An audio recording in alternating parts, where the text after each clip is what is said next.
What's up, y'all? So, I want to do this video because Spearhead, one of my subscribers, um, brought up a great point on my video about how to get out of the field and stop slaving in your business. And in that video, I kind of recommended that you all should either keep the job that you already have while trying to grow your cleaning business to the point where you can hire yourself, basically, or well, not necessarily hire yourself, but make enough money in your business where you can hire enough help to run it for you in the field, as well as pay yourself enough salary to pay your personal bills. Um, and I was saying do that basically to the point until you can quit your job or either get like a side job or some side hustles or a part-time job or something in addition to running your cleaning business, because it's so hard to live off of the income of your cleaning company when you're trying to grow it. You know what I mean? And but Spearhead was saying to the point where, okay, well, I think he thinks that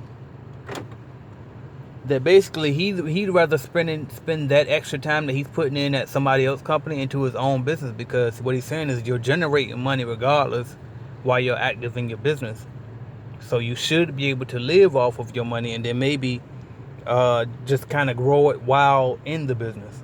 And so what he recommended was maybe keep a couple accounts for yourself, and then as you grow, maybe let those ones, the new accounts, go to some workers, and you just keep just enough for yourself to pay your personal bills, and then and grow like that. So first of all, I agree with Spearhead as well, even though it kind of contradicts what I put out in that other video. But the reason why I agree is because that's what I did. You know what I mean? I said that in another video, but like I said, I also had a couple of other income sources too. Weren't a whole lot. They weren't huge incomes, but they were other income sources nonetheless. And I did come up that way, and I'm gonna tell you, it was a bitch. It was extremely hard, and then I also kept my bills very minimal. But the reason why I recommended that you guys keep your jobs, and also that I also recommended that you guys maybe consider a part-time job or something like that, was because I am I have a very big heart, and so I don't want you guys to go through such great struggle to the point where you got to sacrifice or give up the life that you currently have. And it's funny because I mentioned that in my last video, the one right before I interviewed Brandon Goodman, where I said entrepreneurship was a lie. I actually talk about the sacrifice that you need to give up what you have now for what you want later. You know what I mean? And so I did that video to kind of talk to those serial entrepreneurs, the ones crazy enough to risk it all like I am.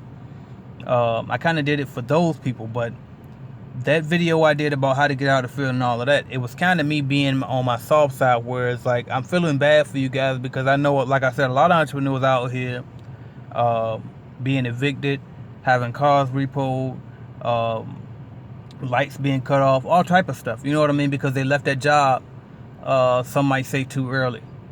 And even in my case, I always say that I feel like I left my job a little too early. But really, when you look at the whole story, the truth of the matter is I left my job because I got to the point where the accounts were coming so fast, and some of the accounts were daytime accounts, that if I didn't quit my job, I risked not growing the business efficiently. You know what I mean? Not growing it.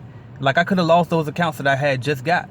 So it was like, you know what, I got to make a point. Either I'm going to leave the job or I'm not, because I had to keep taking sick days from the job. I ran out of 6 days, and it was to the point where they basically called me and had a meeting with me like, look, it's either going to be us or that business you got going on. And I told them, well, to be honest with you, I plan on leaving in a couple of months anyway, so you might as well go ahead and transfer me to a department where you won't need me as much, where I won't be so vital. And that's exactly what they did.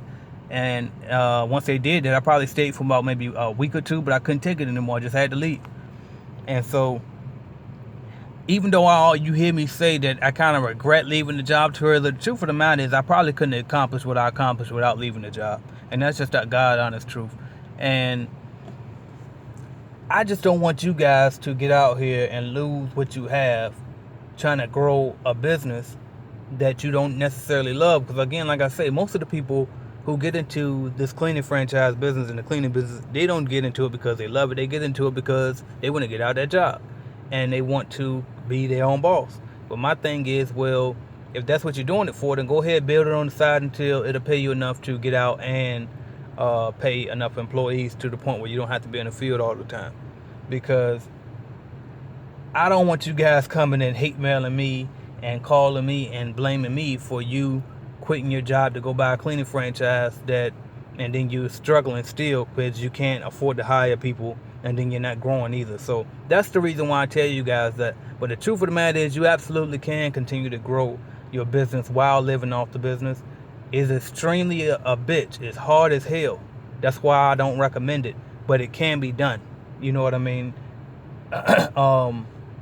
What was I going to add to that? Some people like to have their spouses work for the personal income as well, or at least a half of it. So if you have a spouse, a great idea would be to have that spouse get a job too and start working to help kind of supplement the income while you are trying to grow the business.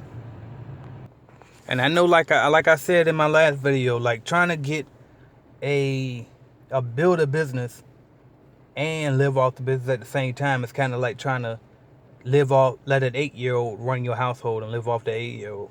And what's funny is because that actually can be done. Like, let's say an 8-year-old goes and get a paper route that pays $800 a month, and your rent just so happens to be $500 a month, and the light bill is what, $75 a month. You know what I mean? Like, you can do that. Just keep the bills very minimal, but it can be done. And then let's just say the 8-year-old goes out and says, I'm gonna get 5 more routes, but I won't throw the papers. I hire somebody else to throw them for me and keep maybe 10% of the profits for letting these people work for me. I mean, it can be done. The chances of that are very slim, you know what I mean? But it can be done. And that's kind of basically the point I'm making with growing your cleaning business while also working in it and quitting your job. You see what I'm saying? So what I'm trying to say is going to be a bitch. But you got to understand, too, that if you got a job and you're trying to grow the business, it'll be a bitch, too. Like I told you earlier, I had to quit my job because it was too much to bear. I was going through shit at the job. They was like, well, what you going to do? Then I'm also going through stuff with the business. Like, I'm trying to work these accounts that want me there during the day, or they want me to have people there during the day. And I'm brand new in the business. And I'm like, all right, well, I got to micromanage these people a little bit. I got to at least be out there because I'm new. You see what I'm saying? So it was kind of a balance to the point where, you know what, I had to quit. But there's really no right or wrong way to get out of the field. You just got to figure out which way suits you best. If you happen to have a job where it's easy to get out of the field, not easy to get out of the field. If you happen to have a job where it's easy to kind of go to work every day, then it'll probably be easier for you to run your cleaning business on the side until you build it up. But if you have a demanding job that don't even allow you to have a cell phone at your job, then you probably going to have to quit that job. You see what I'm saying? So there's really no right or wrong way to go about it. But my point is, I really just didn't want you guys to have to struggle as much as I've struggled by trying to live off of a business that was trying to grow. And then also, I just want to make sure you guys are doing it the most. I try to give you guys as many tips as I can so that way you can learn from my mistakes. But then I also have to balance that with making sure that you know the way that I did it so that you can kind of mirror what I did but avoid the mistakes. You see what I'm saying? So hopefully I didn't go back and forth too much on this. But the bottom line is there is no right or wrong way to do this. But you do want to figure out a way to free yourself from that business. Now, if you currently are in a position where you make just enough to pay your bills and you're doing all the work yourself, maybe you got 2 or 3 people helping you, but for the most part, you do all the work. If you're in that position, then what you probably need to do is start hiring now. Keep that what you have and start hiring now. You might need to downgrade some of your personal bills so that way your personal expenses can be less and it won't be such a hard struggle. I'm running out of space on my phone, so I got to go. But I'm going to touch back on this if you guys need me to. Thank y'all for watching, subscribing, liking, sharing, and comment. AJ Simmons, thank you.